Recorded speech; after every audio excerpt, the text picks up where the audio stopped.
கதிரே நீ கடவுளை துதிக்க எழு, சோலை பொது மலரே நீ இறைவனின் தாளில் விழு. ஆலய திருமணியே நீ ஆண்டவன் குரலையசை, ஞால தவ குலமே நீ அருள் தரும் பலியை செய். திருப்பலி நிறைவேற்றும் குருவுடன் இணைந்து கொண்டு திரளாய் வருகின்ற கூட்டத்தில் அன்பு கண்டு பெரும்பர கல்வாரி அரும் பணி நிலைவாகும். பெரும்பர கல்வாரி அரும் பணி நிலைவாகும். திருமறை தகன பலி பீடத்தில் கொள்ளுமே விடு.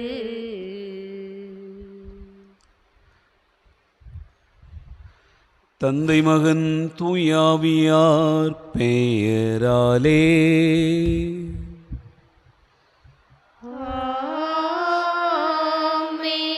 நம் ஆண்டவராகிய இயேசு கிறிஸ்துவின் அருளும் கடவுளின் அன்பும் தூயாவியாரின் நட்புறவும் உங்கள் அனைவரோடும் இருப்பதாக.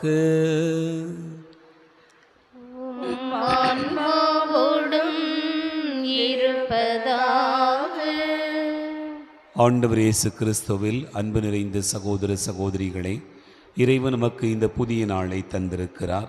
இந்த இனிய நாளுக்காக நாம் ஆண்டவருக்கு நன்றி கூறுவோம். இந்த நாளில் நடைபெறுகிற அனைத்து செயல்களிலும் ஆண்டவருடைய கரம்தாமே உடனிருந்து நம்மை வழிநடத்திட நாம் நம்மையே ஒப்புக் கொடுப்போம்.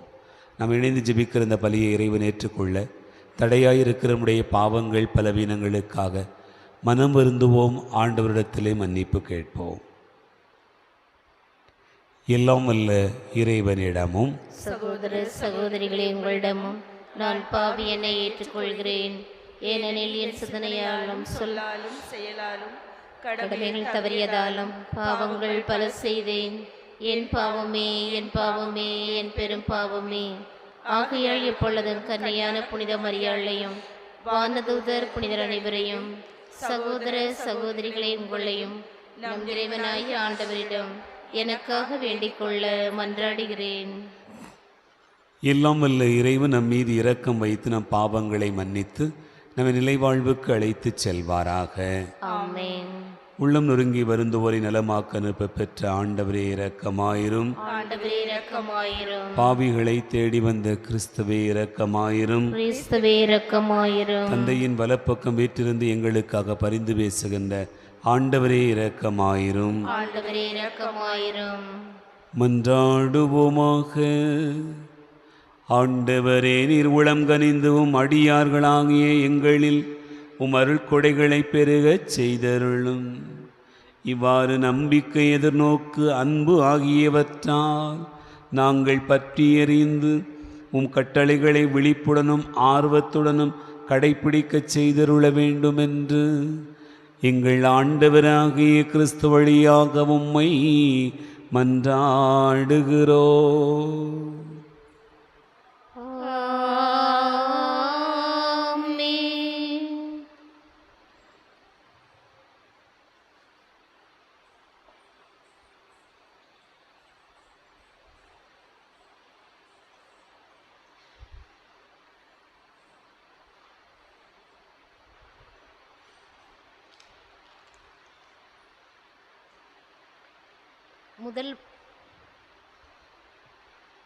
முதல் வாசகம்.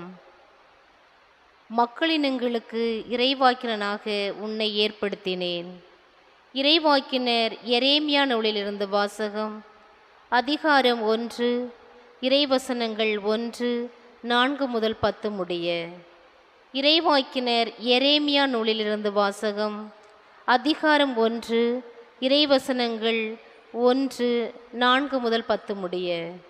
பென்யமீன் நாட்டு அனத்தோத்தின் இழந்த குருக்களில் ஒருவரான இலிக்கியாவின் மகன் எரேமியாவின் சொற்கள். எனக்கு அருளப்பட்ட ஆண்டவரின் வாக்கு. தாய் வயிற்றில் உன்னை நான் உருவாக்கும் முன்பே அறிந்திருந்தேன்.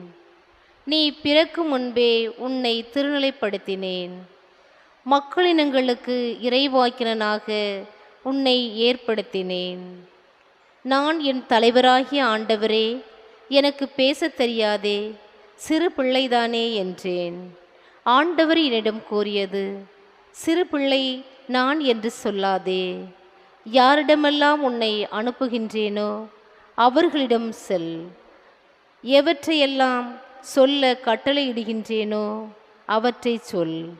அவர்கள் முன் அஞ்சாதே, ஏனெனில் உன்னை விடுவிக்க நான் உன்னோடு இருக்கின்றேன் என்கிறார் ஆண்டவர். ஆண்டவர் தம் கையை நீட்டி என் வாயை தொட்டு என்னிடம் கூறியது, இதோ பார், என் சொற்களை உன் வாயில் வைத்துள்ளேன். பிடுங்கவும், தகர்க்கவும், அழிக்கவும், கவிழ்க்கவும், கட்டவும், நடவும் இன்று நான் உன்னை மக்களினங்களில் மேலும் அரசுகள் மேலும் பொறுப்பாளனாக ஏற்படுத்தியுள்ளேன். இது ஆண்டவர் வழங்கும் அருள்வாக்கு. பதிலுரை பாடல். திருப்பாடல் 71. பல்லவி. ஆண்டவரே, என் வாய் உமது நீதியையும் மீட்பையும் எடுத்துரைக்கும். ஆண்டவரே, என் வாய் உமது நீதியையும் மீட்பையும் எடுத்துரைக்கும். ஆண்டவரே, உம்மிடம் நான் அடைக்கலம் புகுந்துள்ளேன். ஒருபோதும் நான் வெட்கமுற விடாதேயும். உமது நீதிக்கேற்ப என்னை விடுவித்தருளும். எனக்கு நீர் செவிசாய்த்து என்னை மீட்டு கொள்ளும். பல்லவி. ஆண்டவரே, என் வாய் உமது நீதியையும் மீட்பையும் எடுத்துரைக்கும். என் அடைக்கல பாறையாக நீர் இருந்தருளும். கோட்டை அரணாயிருந்து என்னை மீட்டருளும். ஏனெனில் நீர் எனக்கு கற்பாறையாகவும் அரணாகவும் இருக்கின்றீர். என் கடவுளே, பொல்லார் கையினின்று என்னை காத்தருளும். பல்லவி. ஆண்டவரே, என் வாய் உமது நீதியையும் மீட்பையும் எடுத்துரைக்கும். என் தலைவரே, நீரே என் நம்பிக்கை. ஆண்டவரே, இளமை முதல் நீரே என் நம்பிக்கை. பிறப்பிலிருந்து நான் உம்மை சார்ந்துள்ளேன். தாய் வயிற்றிலிருந்து நீர் என்னை பிரித்தெடுத்தீர். பல்லவி. ஆண்டவரே, என் வாய் உமது நீதியையும் மீட்பையும் எடுத்துரைக்கும். என் வாய் நாள்தோறும் உமது நீதியையும் நீர் அருளும் மீட்பையும் எடுத்துரைக்கும். கடவுளே, என் இளமை முதல் எனக்கு கற்பித்து வந்தீர். இனிவரும் நாட்களிலும் உமது வியத்தகு செயல்களை அறிவிப்பேன். பல்லவி. ஆண்டவரே, என் வாய் உமது நீதியையும் மீட்பையும் எடுத்துரைக்கும். அல்லேலூயா, அல்லேலூயா, அல்லேலூயா, அல்லேலூயா, அல்லேலூயா, அல்லேலூயா. இறைவனின் வார்த்தையே விதையாகும். அதை விதைப்பவர் கிறிஸ்துவே. அவரை கண்டடைபவர் எல்லாம் என்றென்றும் நிலைத்திருப்ப. அல்லேலூயா, அல்லேலூயா, அல்லேலூயா, அல்லேலூயா. ஆண்டவர் உங்களோடு இருப்பாராக. தூய மத்தேயு எழுதிய நற்செய்தியிலிருந்து வாசகம். மத்தேயு நற்செய்தி அதிகாரம் 13 இறைவார்த்தைகள் 1 முதல் 9 முடிய. அதே நாளில் இயேசு வீட்டிற்கு வெளியே சென்று கடலோரத்தில் அமர்ந்தார். மக்கள் பெருந்திரளாய் அவரிடம் ஒன்று கூடி வந்தனர். ஆகவே அவர் படகில் ஏறி அமர்ந்தார். திரண்டிருந்த மக்கள் அனைவரும் கடற்கரையில் நின்று கொண்டிருந்தனர். அவர் உவமைகள் வாயிலாக பலவற்றை குறித்து அவர்களோடு பேசினார். விதைப்பவர் ஒருவர் விதைக்கச் சென்றார். அவர் விதைக்கும் பொழுது சில விதைகள் வழியோரம் விழுந்தன. பறவைகள் வந்து அவற்றை விழுங்கிவிட்டன. வேறு சில விதைகள் மிகுதியாக மண்ணில்லா பாறை பகுதிகளில் விழுந்தன. அங்கே மண் ஆழமாக இல்லாததால் அவை விரைவில் முளைத்தன. ஆனால் கதிரவன் மேலே எழ அவை காய்ந்து வேரில்லாமையால் கருகி போயின. மற்றும் சில விதைகள் முட்செடிகளின் இடையே விழுந்தன. முட்செடிகள் வளர்ந்து அவற்றை நெருக்கிவிட்டன. ஆனால் இன்னும் சில விதைகள் நல்ல நிலத்தில் விழுந்தன. அவற்றுள் சில 100 மடங்காகவும், சில 60 மடங்காகவும், சில 30 மடங்காகவும் விளைச்சலை கொடுத்தன. கேட்க செவியுள்ளோர் கேட்கட்டும் என்றார். ஆண்டவரின் அருள்வாக்கு. கிறிஸ்துவே உமக்கு புகழ்.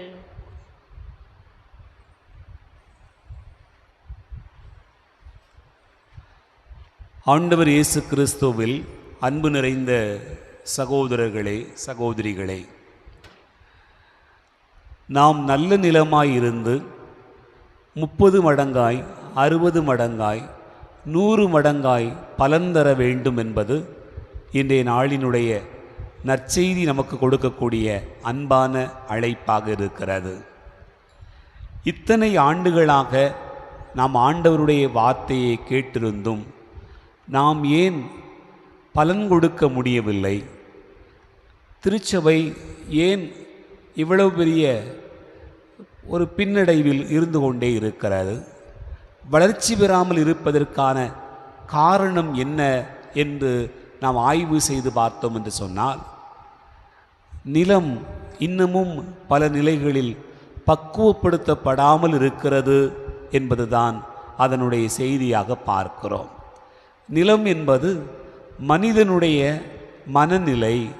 ஒவ்வொரு மனிதனுடைய மனமும் இன்னமும் முழுமையாக தூய்மையான பயன்படுத்தக்கூடிய நிலமாய் மாறவில்லை என்பதுதான் நாம் அறிய வேண்டிய ஒன்றாக இருக்கிறது.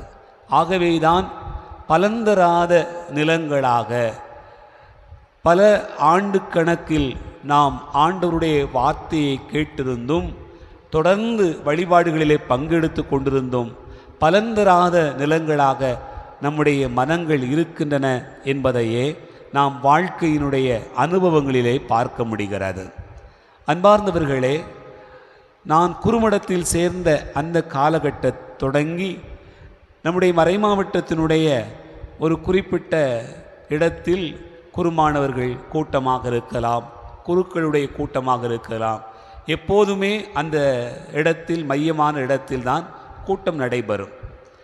அப்போதெல்லாம் அந்த பகுதிகளிலே வீடுகளே கிடையாது, எந்த நிறுவனங்களும் கிடையாது, சும்மா அப்படியே காடாக கிடக்கிற ஒரு காலகட்டம்.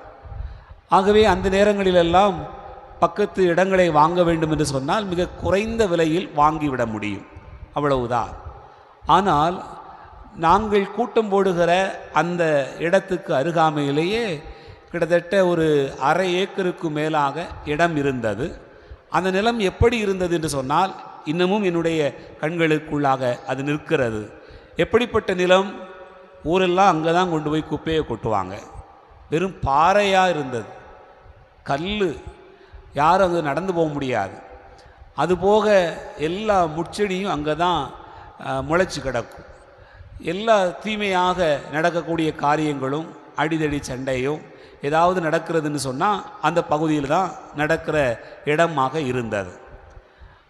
இப்போ அந்த இடத்தை பார்த்தோம் என்று சொன்னால் ஒரு நல்ல பள்ளிக்கூடம் இருக்கிறது, ஏராளமான மாணவர்கள் வந்து போகிறார்கள், நூற்றுக்கணக்கான ஆசிரியர்களுக்கு பயிற்சி, ஒரு வாழ்க்கைக்கான இடமாக அந்த இடம் மாறி இருக்கிறது.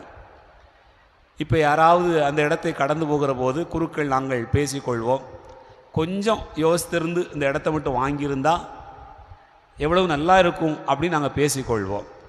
அப்போது பழைய காலத்தில் இருக்கக்கூடிய அந்த குருக்கள் சொல்வார்கள், இந்த இடத்த எப்படி திருத்தனே தெரியாதுப்பா, அவ்வளவு முள்ளுக்காடு முளைச்சி கிடக்கும், அவ்வளவு பாறையாக இருக்கும் அப்படின்னு சொல்லுவாங்க. அந்த காலகட்டத்திலே மனிதனை கொண்டு தான் எல்லா வேலையும் செய்யணும். மிஷின்லாம் அவ்வளோ வரல, ஜேசிபியோ மற்ற வாகனங்களோ எதுவுமே அதிகமாக வரல. ஆனால் அந்த இடம் இப்போது எப்படி மாறிவிட்டது என்று சொன்னால், முழுமையாக திருத்தப்பட்டு விட்டது, பக்குவப்படுத்தப்பட்டு விட்டது. அந்த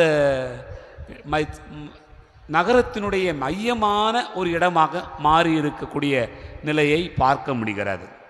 என் அன்பார்ந்த சகோதர சகோதரிகளே, அதே போலதான் மனிதனுடைய மனமும் கூட. ஒரு மனிதனுக்குள்ளாகவே அத்தனை நிலங்களும் இருக்கிறது. பல நேரங்களில் நான் நினைத்து பார்க்க வேண்டும். ஒரு மனுஷன் ரொம்ப நல்ல மனுஷனாக இருந்தால் கட்டாயமாக 30 மடங்கு 60 மடங்கு 100 மடங்காக பலன் கொடுத்திருக்க வேண்டும். ஆனால் திருச்சபையினுடைய மக்கள் ஆண்டவரை அல்லும் பகலும் தேடிய பிறகும் கூட முழுமையாக பலன் கொடுக்க முடியவில்லை என்று சொன்னால், ஒரே ஒரு மனிதனுக்குள்ளாக பாறைகளும் இருக்கிறது, பாதைகளும் இருக்கிறது, முச்செடிகளும் இருக்கிறது, நல்ல நிலமும் இருக்கிறது. அதுதான் சிக்கல். எப்படி அந்த இடத்தை வாங்கியவர் எவ்வளவும் இருக்கக்கூடிய அந்த இடத்தை பக்குவப்படுத்தி சீர்படுத்தி இன்றைக்கு மிக முக்கியமான மையமான இடமாக மாற்றிவிட்டாரோ, அதே போல ஒவ்வொரு மனிதனும் தனக்குள் இருக்கக்கூடிய பாறைகளை அகற்ற வேண்டியிருக்கிறது, பாதைகளை சரி செய்ய வேண்டியிருக்கிறது, முச்செடிகளை அகற்ற வேண்டியிருக்கிறது, அதை நல்ல நிலமாக மாற்ற வேண்டியிருக்கிறது. கொஞ்சம் முச்செடி இருக்கட்டும் பரவாயில்லை, கொஞ்சம் பாறை இருக்கட்டும் பரவாயில்லை, கொஞ்சம் பாதை இருந்தாலும் பரவாயில்லை அப்படிங்கிற ஒரு மனநிலை நமக்குள்ளாக இருப்பதினால் நல்ல நிலங்களாக மாறாமலேயே இருக்கிறோம். அன்பார்ந்த சகோதர சகோதரிகளே, ஆகவே நாம் என்ன செய்ய வேண்டியிருக்கிறது? முழுமையாக பலன் தரக்கூடியவர்களாக மாற வேண்டும். அந்த அழைப்பை தான் நற்செய்தி நமக்கு தருகிறது. பல நேரங்களிலே நாம் நமக்குள் இருக்கக்கூடிய இந்த காரியங்களை வைத்து கொண்டே பாதைகள், அதில் விதைக்கப்படுகிற விதை என்ன செய்யும்? பறவைகள் வந்து தின்று விடுகிறது. பாறைகளில் விதைக்கப்படுகிற விதை என்ன செய்கிறது? அது அதிக மண்ணில்லாத காரணத்தில் அது காணாமல் போய்விடுகிறது, காய்ந்து போய்விடுகிறது. முச்செடிகள், அதன் நடுவே விழுந்த விதை மற்ற தீமைகள் எல்லாம் நெருக்கி விடுகிற காரணத்தினால் விதைகள் வளர முடியாமல் போய்விடுகிறது. அதுதான் ஆண்டவர் நமக்கு சொல்லக்கூடிய பாடம். ஆகவே ஒரு மனிதனுடைய மனதிற்குள்ளாகவே இத்தனை நிலங்களும் இத்தனை குணங்களும் இருக்கும் என்று சொன்னால் எப்படி பலன் தர முடியும்? ஆகவே தான் நாம் நமக்குள் இருக்கக்கூடிய முச்செடிகளை அகற்ற வேண்டும், மற்ற பாறை போன்று இருக்கக்கூடிய மனங்களை அகற்ற வேண்டியிருக்கிறது. இவையெல்லாம் சரி செய்யப்பட்டு விட்டது என்று சொன்னால் நாம் 30 மடங்காக 60 மடங்காக 100 மடங்காக பலன் தர முடியும். நாம் நினைத்து கொள்ளலாம், ஒருவேளை நாம் முழுமையாக இந்த நிலமாகத்தானே இருக்கிறோம், அப்படி என்றால் பலன் தர வேண்டியதுதானே? நம் கண்களுக்கு தெரியாமலேயே முச்செடிகள் வளர்ந்திருக்கிறது. நம் கண்களுக்கு தெரியாமலேயே நாம் பாறைகளாக இறுகி இருக்கிறோம். நம் கண்களுக்கு தெரியாமலே பாதைகளை மற்றவர்கள் பயன்படுத்துகிற அளவுக்கு மாற்றி இருக்கிறோம். ஆகவே ஆண்டவருடைய திருமுன்னிலையில் கூடியிருக்கிற நாம் நமக்குள்ளே இந்த 4 குணங்களும் இருக்கும் என்று சொன்னால் சரி செய்வோம். ஆண்டவருடைய வார்த்தைக்குள்ளாக நம்மை இணைத்துக் கொள்வோம். அதைத்தான் இன்றைய முதல் வாசகத்தில் வாசிக்க கேட்டோம். ஆண்டவர் உன் தாய் வயிற்றில் இருக்கிற போதே நான் உன்னை தேர்ந்து கொண்டேன் என்று எரேமியாவை பார்த்து அழைத்து சொல்லுகிறார். ஆகவே நீ என்ன பேச வேண்டும், எதை செய்ய வேண்டும், எதை குறித்தும் கவலைப்படாதே, என் வார்த்தைகளை உன் வாயில் வைக்கிறேன் என்று ஆண்டவர் சொல்லுகிறார். ஆண்டவருடைய வார்த்தை நம்முடைய வாயில் வைக்கப்படுகிறது.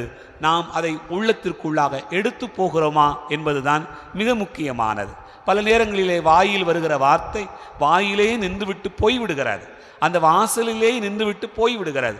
நம் உள்ளத்திற்குள்ளாக போகாத காரணத்தினால் நாம் பல நேரங்களிலே பலன் தராதவர்களாக இருக்கிறோம். ஆகவே ஆண்டவருடைய வார்த்தை சொல்கிறது, உள்ளத்திற்குள் எடுத்துக்கொண்ட எரேமியா தன் வாழ்க்கையை மாற்றிக்கொண்டார். அதே போல நாமும் ஆண்டவருடைய வார்த்தை நமக்குள்ளாக எடுத்து செல்கிற போதுதான் நமக்குள் இருக்கக்கூடிய முச்செடிகள் அகலும், நமக்குள் இருக்கக்கூடிய பாறைகள் விலகும், நமக்குள் இருக்கக்கூடிய கண்ட பாதைகள் எல்லாம் சரி செய்யப்படும். நாம் எல்லோரும் பலன் தரக்கூடிய நிலமாக மாறுவோம் என்பதை ஆண்டவர் நமக்கு வெளிப்படுத்துகிறார். சிந்திப்போம். ஆமென்.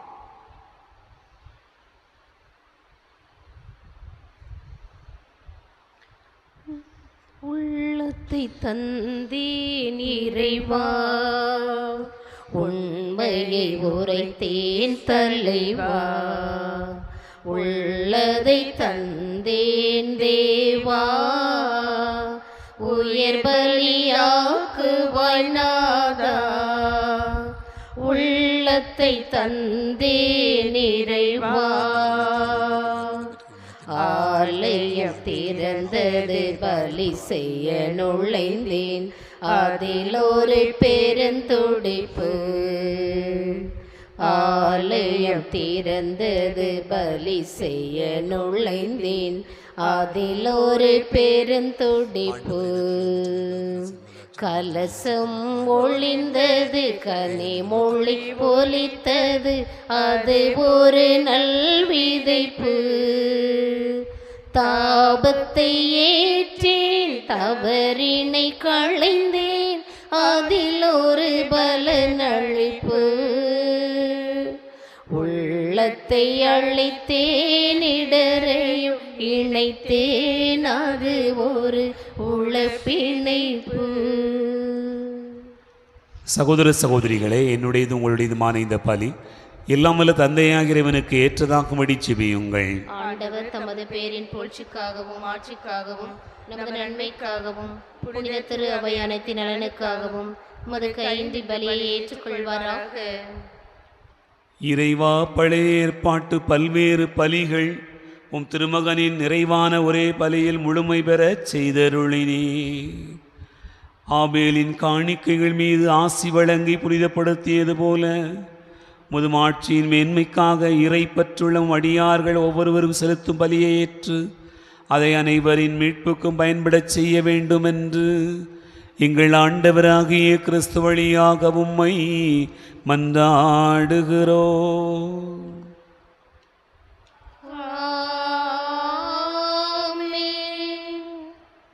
ஆண்டவர் உங்களோடு இருப்பாராக. இதயங்களை மேலே எழுப்புங்கள். நம் இறைவனாகிய ஆண்டவருக்கு நன்றி கூறுவோம். ஆண்டவரே, தூயவரான தந்தையே, இன்று வாழும் எல்லாம் வல்ல இறைவா, எந்நாளும் எவ்விடத்திலும் நாங்கள் உமக்கு நன்றி செலுத்துவது மெய்யாகவே தகுதி நீதியுமாகும், எங்கள் கடமையும் மீட்புக்குரிய செயலுமாகும். முது நன்மை மிகுதியினால் எங்கள் ஆண்டவராகிய கிறிஸ்து வழியாக நீ மனிதராகிய எங்களை படைத்தீர். நாங்கள் நீதியின்படி தண்டனைக்குரியவராயினும் முது இரக்க மிகுதியினால் எங்களை மீட்டருளினீர். ஆகவே வானகடிகளோடு ஒன்று சேர்ந்து நாங்கள் உம்மை புகழ்ந்து முடிவின்றே சொல்வதாவது: தூயவர் தூயவர் தூயவர், வான்படைகளின் கடவுளாம் ஆண்டவர். விண்ணகமும் மண்ணகமும் உமது மாட்சியால் நிறைந்துள்ளன. உன்னதங்களிலே ஓசன்னா. ஆண்டவர் பெயரால் வருகிறவர் ஆசீர் பெற்றவர். உன்னதங்களிலே ஓசன்னா. ஆண்டவரே, நீ மெய்யாகவே தூயவர், தூய்மை அனைத்துக்கும் ஊற்று. ஆகவே உடைய ஆவியை பொழிந்து இக்காணிக்கைகளை தூய்மைப்படுத்த உம்மை வேண்டுகிறோம். இவ்வாறு எங்கள் ஆண்டவர் இயேசு கிறிஸ்துவின் உடலாகவும் இரத்தமாகவும் எங்களுக்கு இவை மாறுவனவாக. அவர் பாடுபட உளம் கனிந்து தம்மை கையளித்த போது அப்பத்தை எடுத்து நன்றி செலுத்தி அதை பிட்டு தம் சீடர்களுக்கு அளித்து அவர் கூறியதாவது: அனைவரும் இதிலிருந்து பெற்று உண்ணுங்கள், ஏனெனில் இது உங்களுக்காக கையளிக்கப்படும் என் உடல்.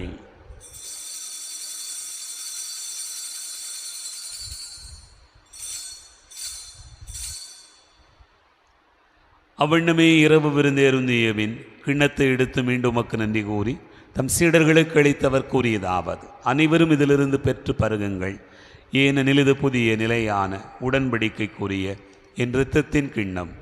இது பாவ மன்னிப்புக்கென்று உங்களுக்காகவும் பலருக்காகவும் சிந்தப்படும்.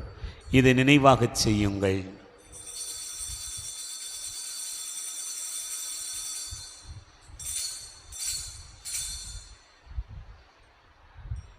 நம்பிக்கையின் மறைபொருள்.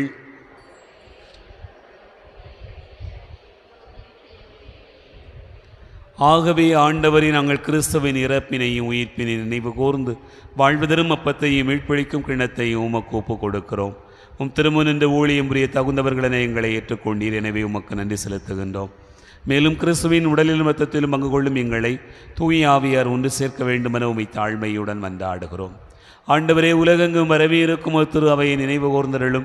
எங்கள் திருத்தந்தை பிரான்சிஸ், எங்கள் ஆயிரந்தோணி சாமி, எல்லா திருநிலையினர் ஆகிய அனைவரோடும் ஒரு திரு அவை அன்பில் நிறைவு பெறச் செய்தருளும். உயிர்த்தெழும் எதிர்நோக்கோடு துயில் கொள்கிற எங்கள் சகோதர சகோதரிகளையும் இறந்தோர் அனைவரையும் இரக்கத்துடன் நினைவு கூர்ந்து உமது திருமுக ஒளியினுள் ஏற்றருளும். எங்கள் அனைவர் மீதும் இரக்கமாயிரும். கடவுளின் கன்னித்தாயான புனித மரியா, அவருடைய கணவரான புனித யோசே, புனித திருத்தூதர்கள், இவ்வுலகில் உமக்கு உகந்தவராய் இருந்தோர் ஆகிய புனிதரனை உடனும் நாங்கள் நிலைவாழ்வில் பங்கு கொள்ளும் தகுதி பெற்று உம் திருமகன் இயேசு கிறிஸ்து வழியாக உம்மை புகழ்ந்தேத்து மரமருள உம்மை மன்றாடுகிறோம். இவர் வழியாக இவரோடு இவரில் எல்லாம் வல்ல இறைவனாகிய தந்தையே, தூயாவியாரின் ஒன்னிப்பில் எல்லா புகழும் ஆட்சியும் என்றென்றும் உமக்கு உரியதே.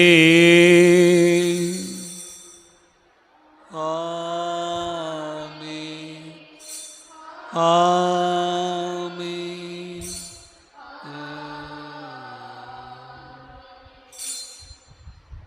ஆண்டவர் இயேசு கிறிஸ்து கற்றுக் கொடுத்தவாறு விண்ணக தந்தையை நோக்கி ஜெபிப்போம்.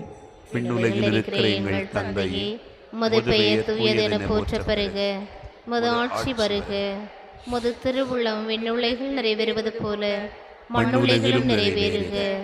எங்கள் அன்றாட உணவை இன்று எங்களுக்கு தாரும்.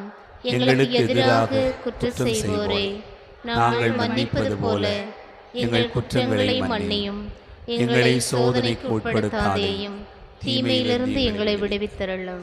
ஆண்டவரே, தீமை அனைத்திலிருந்தும் எங்களை விடுவித்து எங்கள் வாழ்நாளில் அமைதியை கனிவுடன் அருள உம்மை மன்றாடுகிறோம். உமது இரக்கத்தின் உதவியால் நாங்கள் பாவத்திலிருந்து எப்போதும் விடுதலை பெற்று யாதொரு கலக்கமுமின்றி நலமாயிருப்போமாக. நாங்கள் எதிர்நோக்கி இருக்கும் பேரின்பத்துக்காகவும் மீட்பராக இயேசு கிறிஸ்துவின் வருகைக்காகவும் காத்திருக்கின்றோம். ஏனெனில் ஆட்சியும் வல்லமையும் ஆட்சியும் என்றென்றும் உமதே. ஆண்டவரே இயேசு கிறிஸ்துவே, அமைதியை உங்களுக்கு விட்டுச் செல்கிறேன், என் அமைதியை உங்களுக்கு தருகிறேன் என்றும் திருத்தூதர்களுக்கு மொழிந்தீரே. எங்கள் பாவங்களை பாராமல் உமது திரு அவையின் நம்பிக்கையை கண்ணோக்கி உமது திருவுளத்திற்கு ஏற்பதற்கு அமைதியும் ஒற்றுமையும் அளித்தருள்வீராக. என்றென்று வாழ்ந்து ஆட்சி செய்கின்றவர் நீரே. ஆமென். ஆண்டவருடைய அமைதி உங்களோடு இருப்பதாக, ஆன்மாவோடும் இருப்பதாக. ஒருவருக்கொருவர் அமைதியை பகிர்ந்து கொள்வோம். உலகின் பாவங்களை போக்கும் இறைவனின் செம்மறியே, எங்கள் மேல் இரக்கமாயிரும்.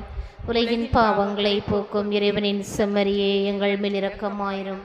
உலகின் பாவங்களை போக்கும் இறைவனின் செம்மறியே, எங்களுக்கு அமைதி அளித்தருளும்.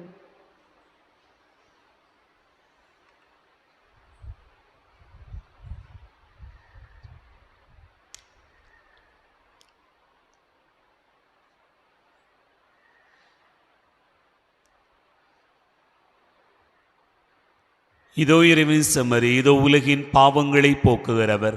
செம்மறியின் விருந்துக்கு அழைக்க பெற்றோர் பேறு பெற்றோர்.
வரவேற்பேன் இறைவா, நீ வர வேண்டும் என்று அழைக்கின்றேன்.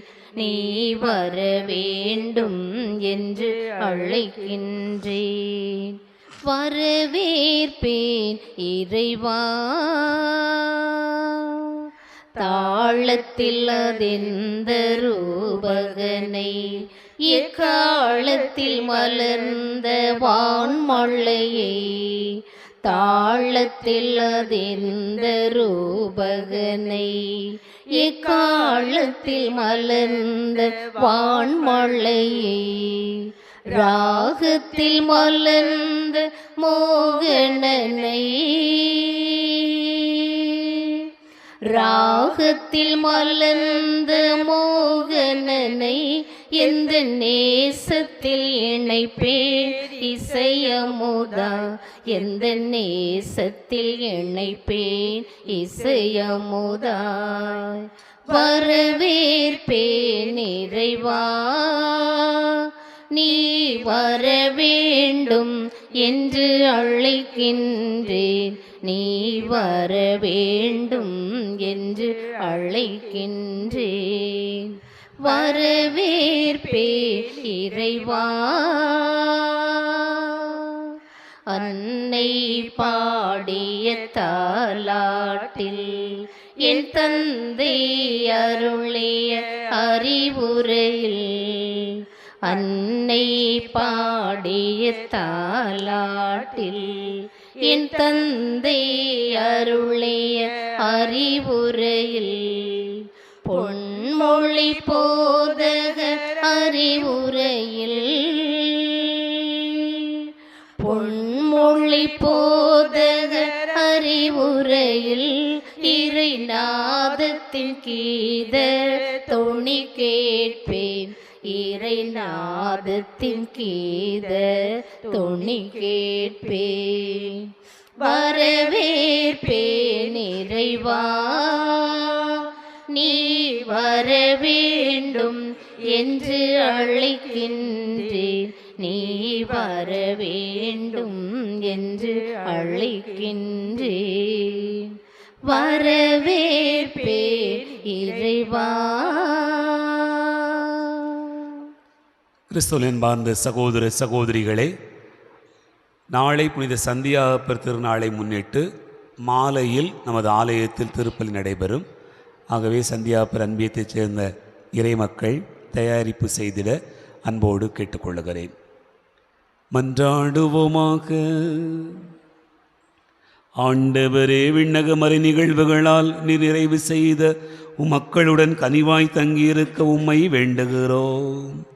பழைய நிலையிலிருந்து வாழ்வின் புதிய நிலைக்கு நாங்கள் கடந்து செல்லச் செய்ய வேண்டும் என்று எங்கள் ஆண்டவராகிய கிறிஸ்து வழியாக உம்மை மன்றாடுகிறோம்.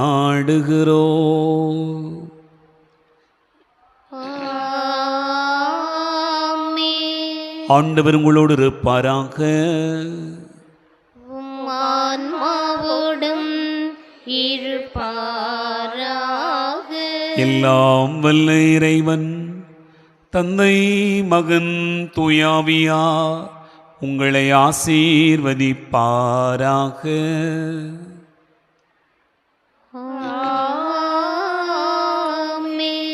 சென்று வாழுவோம். திருப்பலி நிறைவேறிற்று. இறைவனுக்கு